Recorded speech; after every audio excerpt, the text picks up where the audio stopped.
Αγαπητοί μας φίλοι, είμαστε στο Πόρτο Βρώμη, στη Ζάκυνθο και ετοιμαζόμαστε να κάνουμε μια κρουαζιέρα στο ναυάγιο και στις γαλάζιες σπηλιές. Ελάτε να σας πάρουμε μαζί μας.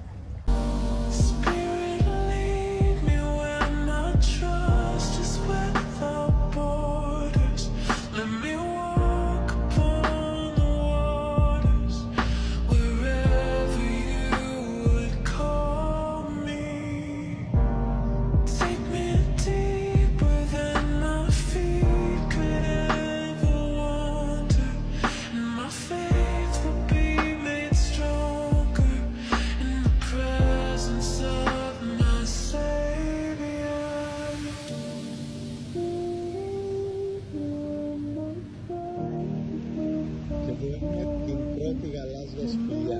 Είδε νερά, δείτε το χρώματα. Έχουμε έρθει στη Ζάκυνθο, πίσω μου ακριβώς είναι το ναυάγιο. Βλέπετε το πιο πολύ φωτογραφημένο σημείο της Ζάκυνθου. Αυτό το πλοίο τον Οκτώβριο του 1980 ναυάγησε εδώ και μάλιστα λένε ότι είχε πάνω 30 εκατομμύρια δραχμές παράνομα τσιγάρα.